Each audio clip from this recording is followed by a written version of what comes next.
it was kind of strange. Everybody wore matched clothing in that town, and it was really awkward. Nothing can explain it.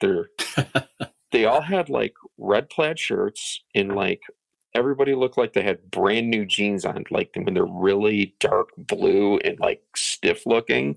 Everyone was dressed like that. It was all men. There were no women anywhere.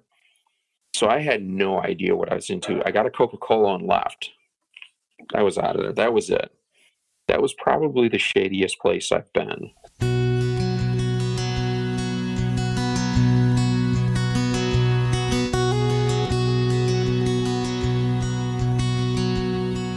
Welcome to Capturing the Abandoned, a foray into the world of rural and urban abandoned exploration. Hello, this is Vincent Gearhart, and along with my co-host, Mr. Lex Nichols, we'd like to welcome you to episode 16 of Capturing the Abandoned with our guest, Martin Hogan. We do this podcast to help recognize and highlight some of the talented rural and urban abandoned explorers that are out there. It gives us all a chance to get to know these individuals as an artist and as an individual. And here's a quick update on future shows. We still have some folks in the pipeline, and up next, we have another female guest from our northern neighbor, Miss Vivian McKenzie. And after her interview, we plan to have Mr. Brian Fuller. We are super excited to get a chance to visit with these two talented abandoned photographers and to share their story with you, our awesome audience. And we want to thank you for listening. We would like to take just a quick moment to honor all the amazing people on the front lines of this COVID-19 pandemic. This is for all the medical people who risk their lives every day to help curb this nasty virus. And our hats are also off to the food workers, delivery people, and anyone else that helps every day to supply, care, and support the rest of us. Bless you, and thank you so much. In this episode of Capturing the Abandoned, Lex and I had the pleasure of interviewing Martin Hogan of Grand Rapids, Michigan. Martin's passion for the abandoned photography started way back when traveling the backroads of Michigan in his youth with his mother or while riding in the bus to and from school. Martin currently shoots with a Canon 5D and uses a couple of prime lenses and is an avid and proficient user of Adobe Lightroom and Photoshop. Martin has amassed an enormous collection of amazing images over the years over on Flickr, and we will have a link in the show notes to his site there. Martin's handle on Instagram is Nikita Spirit, whose name comes from his first two dogs, Nikita and Spirit. And without further ado, here is our interview with Martin Hogan. Tonight we're pleased to have with us on the show Martin Hogan from Grand Rapids, Michigan. Hello, Martin, and welcome to the Capturing the Abandoned podcast. Well, hello. We're glad to have you, Martin. Thank you. You got a lot of good stuff in your bio. Just give us a little 411. Give us some background on what you do and why you do this type of photography. Okay. What I do now is I'm involved in video work. I do freelance video, so I have my hands on familiar DSLR gear quite often, but it's definitely wearing a different hat than when I go out and take pictures. It's definitely two different mindsets because photography is just capturing something else and not like doing video interviews or anything like that. I tend to do a lot of that. My background of photography is my mother worked for a newspaper and she had a camera and I fiddled around with it when I was younger. I had no training, didn't know what to do, just would try to line up the little meter in the middle spot on that Nikon and hopefully the picture turned out. Didn't really know what I was doing with it still. And when I was in college, I was looking for a photography class, thinking it was going to be an easy A. And I ended up picking the one that was really hard. It was all hands-on, all manual, develop your own film, print your own prints, and I really enjoyed it. I had my own camera by then, and I was fiddling around with it. But by the time college was over, it was on it's early electronics, and it was just on the frets. So it kind of fizzled out on me, and I kind of quit taking pictures. Somewhere around the year 2000, I bought a used Nikon because everybody was dumping their cameras at that time and buying the first 1 and 2 megapixel cameras, and I picked it up incredibly cheap. And I just basically re-taught myself how to expose film again, taking pictures of my dogs. And through a lot of dog pictures, I actually learned how to do exposure and shutter speed pretty well in aperture, which are the core elements of everything that I've forged ahead with. But I didn't really get into photography until about 2007, 2008, where I was interested in driving around Michigan looking at old things, but never took pictures. Well, there was the beginning of that. And it's been nonstop since, to where I plan to take off for 10 days and just go take pictures. Hey, Martin. Yeah. Can you tell us a little bit about where you're at and your location and what you've been doing up there? Well, I'm in Grand Rapids, Michigan, which is a large urban area. I'm pretty far from the rural things I enjoy. So this will backtrack into, for most of my life, I grew up in a rural area, which is known as the Thumb of Michigan. And living around navy beans and corn, these were the first things I liked to take pictures of when I was trying to fiddle around with the camera. But and then it all comes back to me. This is where I want to be to take pictures. These are the things I like. These are the things I want to be around. So how did you get into this type of abandoned photography? It just had, where I grew up, basically one of the first things I did when I started taking pictures of abandoned buildings, I went out and drove my old bus route from 5th grade, because it went through just down dirt back roads. And there, at that time in the 70s, there was a lot of old buildings on that route. Well, there's hardly any anymore, and the last few have been raised since, so they're no longer there. I'm very disappointed about that. I'm glad I did get some pictures of them. Just that familiarity with that area is, I knew where there was a lot of stuff. So I used to drive around for fun just to look at things because I enjoyed it that much. Good. Hey, Martin, what are your favorite subjects you like to shoot?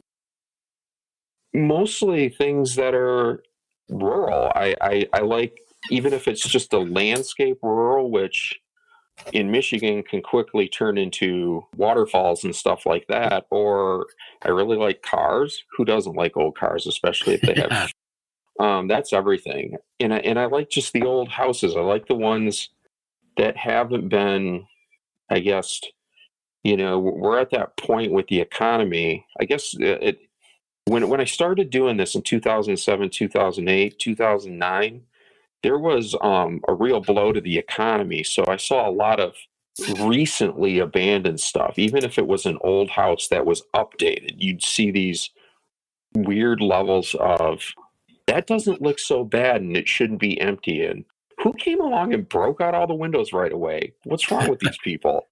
The ones I really like taking pictures of are the ones that have been untouched by modernizations. Like, you can see all the original lintels, all the original glass is in it. You just get all that texture when it has all the original elements sitting there. Just the years of wear and tear on that building.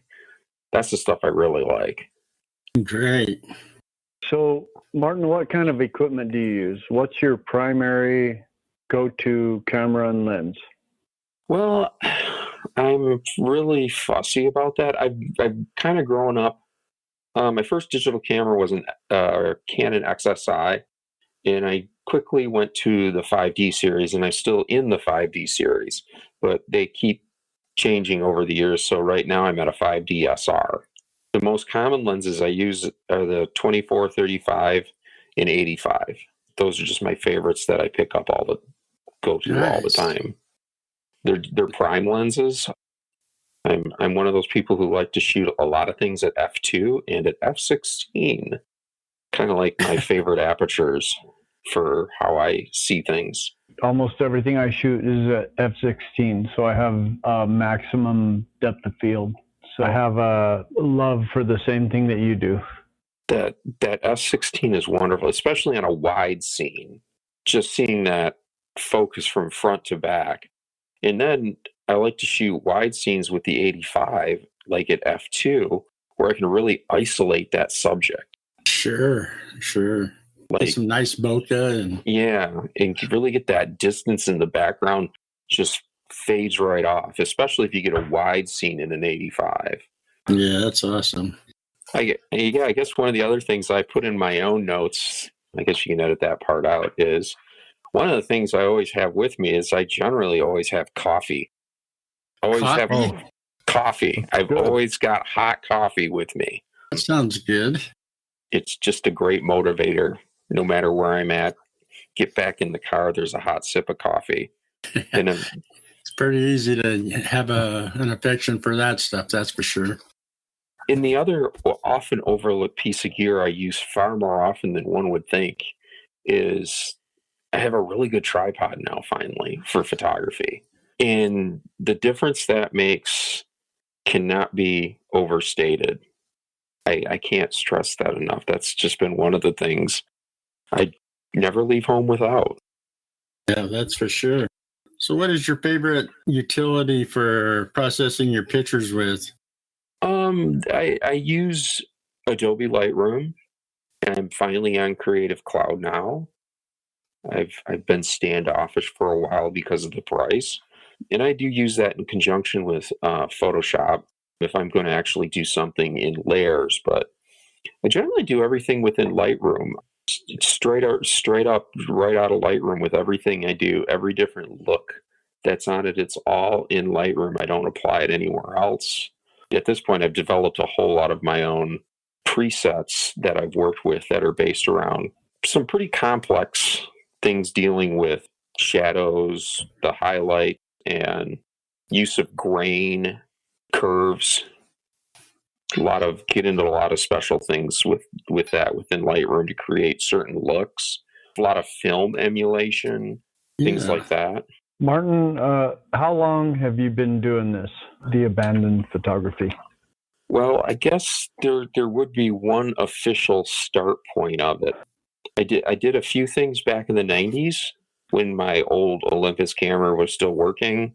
I did a bunch of film of Brush Park in Detroit, which people seem to really like before most of it's gone now. And then it really took off when I decided I'm going to take an overnight photo trip and take pictures following the Muskegon River upstream into the headwaters to see what I could see from the original lumbering era of Michigan. Well, there really isn't anything left. So that turned into, I like old houses. So that's really like, I'm taking pictures basically of old houses. And if there's a car around, I will take a picture of a car. And that's really where it began in 2007. That was in August of 2007, and it hasn't stopped from there. This is my funnest question, and I love asking this because everybody has a different answer. What is the shadiest place that you've been to, or the worst place that you've been to? Oh, boy. One interesting, well, this is out doing some landscape. I ran into a poacher once, but I think he was more concerned about getting out of there than I was. So we both went our separate ways really quick. Another one was I was in a place called Ophir, Utah, which is middle of nowhere. And this white truck just kept driving back and forth to me as I'm taking photos of this, looked like it's an old miner's camp, and there's an old falling down log cabin that has completely fallen down since. And it was strange. This white truck just went back and forth and back and forth. They'd get out of the truck and stand there and look at you and then get back in and drive off. That was probably one of the weirdest things. And, I went into this little town and got a Coca-Cola, and it was kind of strange. Everybody wore matched clothing in that town. and it was really awkward. Nothing can explain it. They all had like red plaid shirts, and like everybody looked like they had brand new jeans on, like when they're really dark blue and like stiff looking. Everyone was dressed like that. It was all men. There were no women anywhere. So I had no idea what I was into. I got a Coca-Cola and left. I was out of there. That was it. That was probably the shadiest place I've been. So what is your favorite story you like to tell from all your adventures? I guess favorite stories. I like traveling with, doing this with a like-minded friend, because you always have something to talk about. It really jogs the mind and inspires. It's inspiring to have somebody with you who really wants to be there and really wants to do things just the same thing you're doing, and it's great to have that around. I guess I've been to the ER a few times. That's not fun. The last incident is I was with somebody and I said, trying to take a picture of something, and he was following me coming over the hill. I go, don't step there. It's really, really slippery. I'm not kidding. And he's like, okay, I'll be okay. And 1 second later, he was butt first in the water, sitting down with his camera held straight up in the air. And that was about a mile off grid to the vehicle. So we were back in there. He was okay. Got a bruise, got really wet. And I've had a fall. I've had exploring some mine towns. Tybo, Nevada. Are you familiar with Nevada at all? Not much. Okay, there's a town, middle of nowhere, as they all are in Nevada, called Tybo, Tybo. And it quit mining. They mined from the 1870s to the 1930s. And everywhere there's like remnants of fine damp sands of all the silica and the zinc and the lead that they mined, and probably the silver in there too. But we were walking all over. My friend got back to the car and drove it down the hill a little too fast because it blew up all the silica into my eyes, and then I rubbed my eyes and scratched my cornea. So that was a not pleasant experience because I had to go to the ER the next day. Oh man. There are these hidden dangers out there with all this stuff. Yeah, with all the camaraderie and the friendship and the bad stuff, what's the best place that you've been to?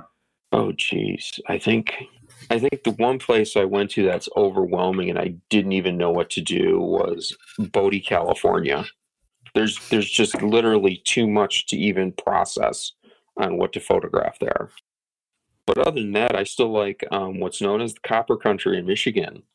Every time I go up, I can always find a scene of old copper mining buildings. There's always something that I've missed from a previous trip. And I've taken 10 trips up there. And there's always something else to find in this one unique area of Michigan. If you were to look across your own Instagram feed and say, this is my best shot, what would it be? And why do you think it's your best shot? Best shot. There's one I really, really liked. I took of Fayette, Michigan in the winter. It's a wide scene. In the summer, it's kind of like a preserved ghost town now. In the summer, you can never see it, that wide shot of it without people in it. Very rarely can you see it without people. And I was there in winter and I walked over the hill. The snow was literally waist deep and it was like 0 out or something. And just being out there to get that, you have to walk a quarter mile because you can't get very close. Quarter mile in waist deep snow feels like forever. And it's just like, I was there, I got it. The light was really nice. That's one of my favorite shots of buildings. It's pretty far back in my Instagram feed at this point.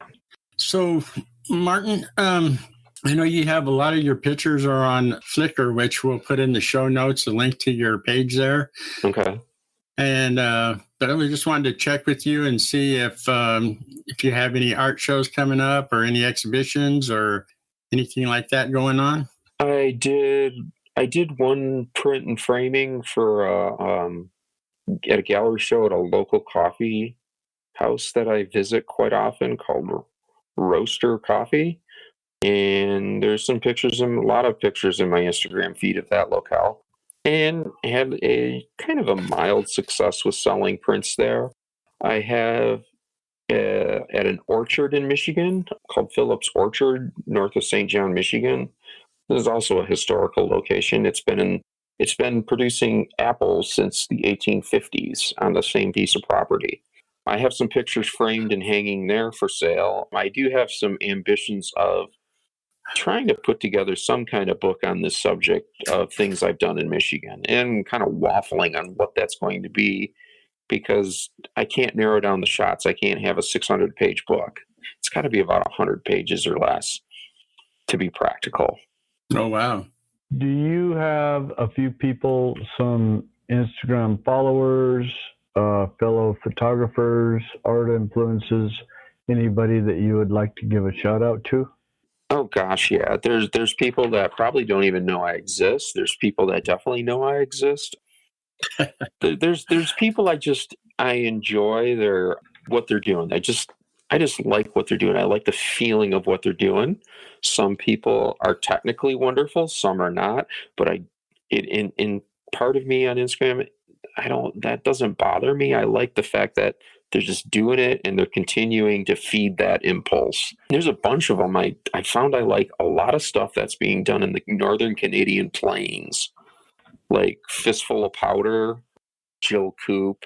And then you have some other parts of Sierra Winds, History Rambler, Kirkbride Girl, Rural Revival, Boslow, Exploring the Void, James Cow's Southern Ruins, Ohio Relics, REJ 82. There's a really unique guy in Russia called Sam Azyaba, which he's just some of the most interesting stuff I've seen on an international scale.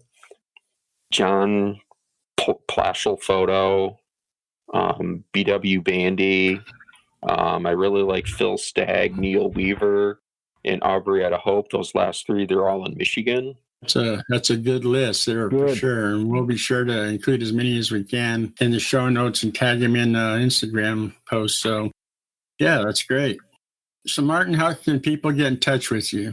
If it's on Instagram, just use the Messenger, or if it's on Flickr, just use the Flickr mail. I'm on Flickr. I use Flickr basically as a resource to store and catalog and put information with things that I can easily access. One of the things I wish I could do with Instagram as a reference point. Yeah. I keep a lot of notes in my pictures there. I generally put a lot more information with stuff on that page in there, just so I have a reference of what it is. Because sometimes I wish I could just go back and say, look at this picture on Instagram, and I have no way to find it.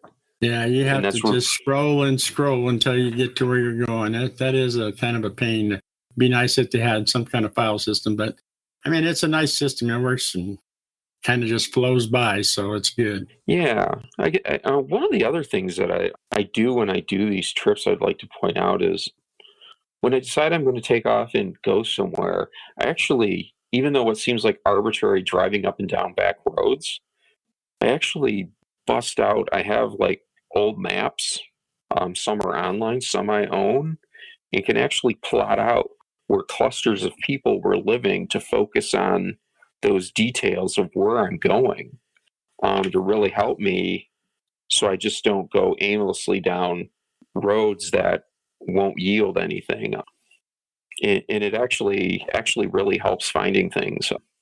And Google aerials are pretty good now where I can validate my route after I've found it and finding where things are at. So I don't, because one turn I could end up going a half hour or an hour out of my way. But I want to know if I'm going to go down that road for 2 hours. I want to know there's something there. It's a hunting thing. I'm out. It's like I get really in this stealth mode of like, I'm going to go find this. I am determined to find this. Like, I don't know if you saw recently, there were some lighthouse photos in my Instagram feed. Yeah. That is off grid. That is Turned out to be, I got rained on the hike back. That was 3 miles down a small trail, then through a swamp to the shoreline and back. That took 6 hours. And it's not an easy building to get to, especially when the water, Lake Superior water is high. If it's low, you could walk the waterfront. There's only some times where it gets really low. Just have to time it just right. Yeah, the water was really high when I was there. The water was hitting the shore, and I'm like 40 feet away from it. You can feel the spray. Holy smokes. So Lake Superior can smash against the shores pretty good and push some water up. So I avoided the shoreline. You made it, though. Yeah, I made it, and I made it back. In the last 15 minutes, that's when the rain really started coming down. It was kind of sprinkling the whole time out there and back, just knowing. One building I hid in while I was out there, while there was a small squall that went past over, and then it let up, and then I took a few more photos. It's like, oh my gosh, this is going to be like 2.5 hours getting out of here. I got to go. Right. So, Martin, we're going to wrap this up. Is there anything else that you'd like to add?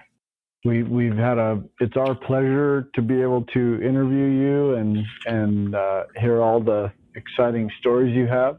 So do you have anything else you want to add? I encourage people to go out and discover stuff for themselves.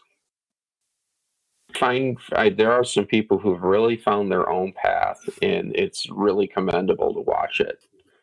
I enjoy those kind of feeds on Instagram. They're not emulating anyone else's. They are just on their own roads. They're finding their own things and just dedicated to doing their own thing all the time. And I just love that. Good way to feel about it, for sure. Yeah, there are people you follow, and after like following them for a few years, you can really see that they are just doing their own thing in their own space, wherever they're at. I am being in Grand Rapids. I'm just kind of far from everything. Like when I say I go north, that's a 10-hour drive. Wow. So these 2 trips I'm taking aren't close to home. I've got to cross the Mackinac Bridge and go north still, because it's an 8-hour drive to the other end of the state once you cross the bridge. Oh, dang. Wow. Yeah, so there's a haul. We want to thank you for being on the show with us tonight, and we'll get this all put together and get it out there, and we'll go from there. Thank you. Yeah. Thanks for being on. Thank you very much. Thank you for having me. Martin, thank you for being our guest and sharing your story with us on this episode of Capturing the Abandoned. You can find Martin on Instagram as Nikita Spirit, and be sure to give him a follow. The music bed for this show is titled Weary Traveler and was composed and performed by Mr. Lex Nichols, my good friend and co-host. You can find more of Lex's music on his website at lexnichols.com, on his YouTube channel, Spotify, Pandora, and of course, on iTunes. You can find our Facebook page by searching for Capturing the Abandoned, and we'll use this page to share our podcast information, including our show notes and artwork for each episode, and information on locations where you can download, stream, and or subscribe to it. In addition to the Facebook page, we've also created a Facebook group at the same location called Capturing the Abandoned International, which is dedicated to the purpose of showcasing the images, stories, and the people who create the images and art of this genre. This is where we hope to have anyone and everyone from any country post and share their rural and urban abandoned pictures and stories with everyone else. So please stop by and contribute. We've reached the end of this episode of Capturing the Abandoned, and we hope that you have enjoyed it. You should be able to find this podcast wherever fine podcasts are served, including Apple Podcasts, Spotify, Google Podcasts, Anchor, Overcast, and more. Please subscribe and be sure to let any of your adventurous friends and relatives know about this podcast. Your feedback is important to us, so please feel free to reach out to us at capturingtheabandoned@gmail.com and leave us your thoughts, ideas, and suggestions on how we can improve this show and bring you the best Capturing the Abandoned experience. Fun times, exciting guests, and abandoned content are up ahead, so please stay tuned. And until next time, be safe out there.